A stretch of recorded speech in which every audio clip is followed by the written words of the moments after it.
Hey guys, welcome back, and hello to you new people too. Today I'm bringing you my March beauty favorites and disappointing products. So the first thing that I'm loving is my Glam Tech palette. I bought this on Etsy. They're from a seller that's over in like Kissimmee, or they're sort of in Central Florida, and they make custom palettes. Basically, after the whole Z palette fiasco, I was like, oh, I'm not gonna buy any more Z palettes.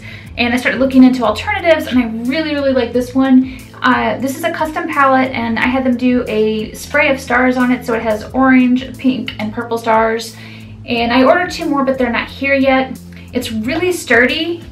It is not made of cardboard.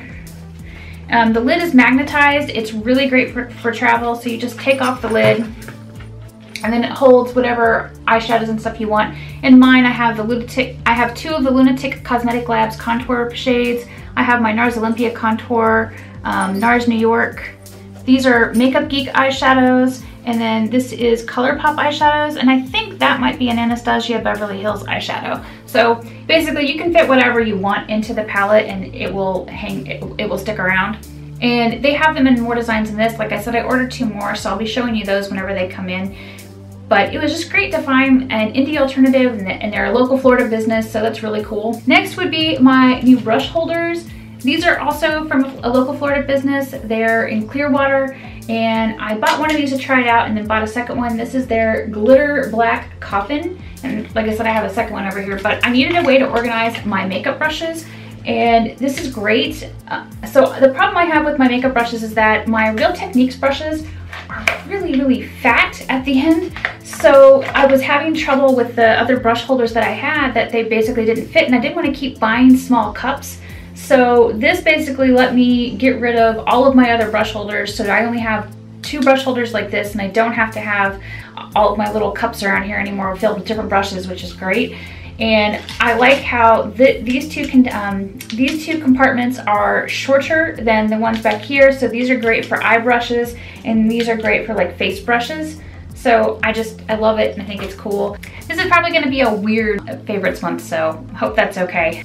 My next favorite would be the NYX Pro Foundation Mixer in Opalescent. The reason I love this so much, and the reason it made my list for the month, is that I can use this to make foundations that were previously unwearable for me, like the Kat Von D Light 41, and I can wear them because I don't know, it just does something so that it's not so dry on my skin, so it doesn't cling to dry patches. So it's a miraculous little product for me. I really like it, and it doesn't change the color of the foundations. All it does is give it like a sheen, which makes it more flattering on my dry skin, so it's not flat and matte. The next product I don't have in here because it's in my bathroom. It's the Eva New York Made Magic 10-in-1 Primer. This stuff is awesome.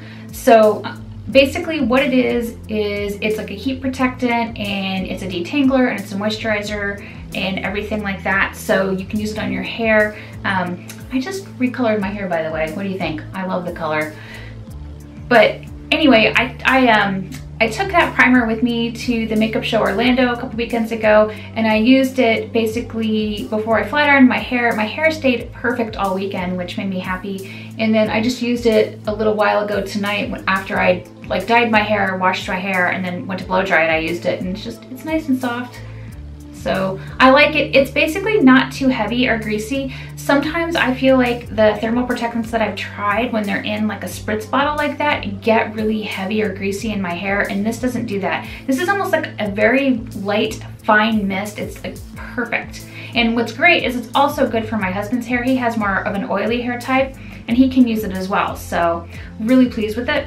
The next product I'm loving are the Urban Decay Vice Lipstick Special Effects Topcoats. I'm sure this comes as no surprise because I've been wearing them and talking about them like crazy on my Instagram feed. I have actually 2 of them on right now. This is Glitter and White Lie. I love them. They're so much fun. So I will put a link to my video up here somewhere so you can go check that out to see all of these colors swatched, and let me know what you think, but I love them. They're a blast to play with. The next item on my list is activated charcoal. You can get this anywhere. You can get it on Amazon, you can get it from Whole Foods, you can probably get it from Walgreens, but I've been loving making my own DIY charcoal masks. I've made masks with honey, I've made them with clay, like I made a carbonated bubble clay masks, and basically it's just really easy. You just take these little pills, and they're like little gel caps, and you just pull them apart, and then you can make a mask with it. And it's just been a lot of fun. There are so many different recipes for masks online that you can just do. You can find anything that you need for your skin, but this is great for like acne prone skin. It's good for dry skin. It's good for just, I don't know, I feel like it's good for everything with your face, so it's a lot of fun. So I'll put a link to a couple of my favorite recipes in the description box if you want to check those out. So the next products on my list are nail polish, and they would be Glitter Daze Moonbeam and Trust Fund Beauty Boy Tears. I've been wearing these a ton. They're actually the accent nail in my hand, the unicorn nail. Basically, the Moonbeam color is like a silver color with like a lavender blue shift, and I don't know why, but that just to me screams like unicorn, like either unicorn hide or unicorn horn. And then when you put Boy Tears on top, which is just this hilariously named glitter, it just pushes it over the edge and makes it something special. And yeah, I love how they look. The rest of my colors of my nails are A. England. I can't remember the name, but I'll put it in the description box below. I think it's like Waves or Making Waves, something like that. And then I also used KB Shimmer color that's called She's Beyond Kelp as like my little accent back at the cuticle line. So fun colors. So more so than eyeshadow this month, I have really been focused on lips, and I've got 4 lip products to show you.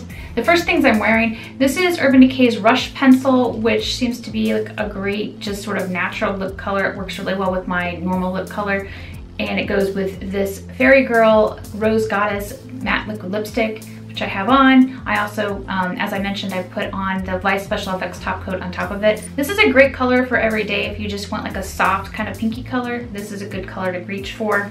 Now for all of the lip art that I've been doing, when I want to do something bold, I almost always go for Perversion, which is my favorite black. This is the best black lipstick that I own, in my opinion. I think it's amazing.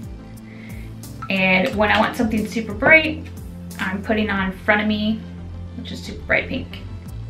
And my last favorite that I'm sure comes as no surprise is Makeup Geek Celestial. I wear this almost every single day. I'm not wearing it today for once. Today I'm actually wearing Moon Phase, which is the other iridescent highlighter that I really like from Makeup Geek. But I'm continuing to work on panning this. I don't know if you can see. I've made a pretty good dip in it at this point. I love this color. I love the like pinky purple iridescent shift, and I think it looks great on my skin tone. All right, now on to my disappointing products. So first up would actually be the Milani eyeshadow primer. I thought this was a great drugstore primer for me, but I was wrong. When I recently swatched a whole bunch of eyeshadows, I noticed that this turns very yellow on my skin. That's a problem, because that's part of why I think I kept having problems with my eyeshadows, where I would get like orangey brownie up here in my transition, and I was like, why is this happening? What is going on? It's because of this primer. So this is not a good eyeshadow primer for me. It's a good option, I'm sure, for a ton of other people, and I thought it was a great drugstore option, but no, not good for me. Do not like. Don't like it when things turn orange and brown. And my other disappointing product would be the Tarte Rainforest of the Sea eyeshadow palette 2. Now this is a gorgeous looking palette. It's supposed to be a cool tone palette, but I mean, look at this palette. Does this look cool tone to you? No, it claims to be cool tone, but it's not. It has 2 cool tone shades in it. All of the rest of the colors are warm. They are distinctly warm. It claims to have a formula that doesn't need eyeshadow primer, but that is a lie, at least on my hooded eyes. And in addition to that, one of the other problems I ran into is that no matter what eyeshadow primer I used, in about 20 minutes, at least in certain places, it would crease or wear off, which really sucked. Now, I have to say that I like how this formula applies and feels much more so than the Tarteist Pro palette or the Swamp Queen palette. I find this palette much easier to apply and to blend, while those palettes I feel like take a lot more work on my part. But the fact that this basically will just come off and crease on me in like 20 minutes, that's no good. That sucks.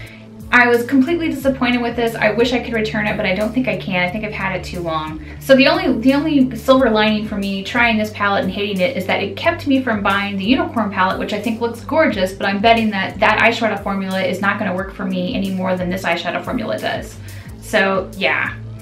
Anyway, those are my favorites and disappointing products for the month of March. What were your favorites and disappointments? Please be sure to let me know in the comments below. If you found this video entertaining or helpful, please give it a thumbs up and share.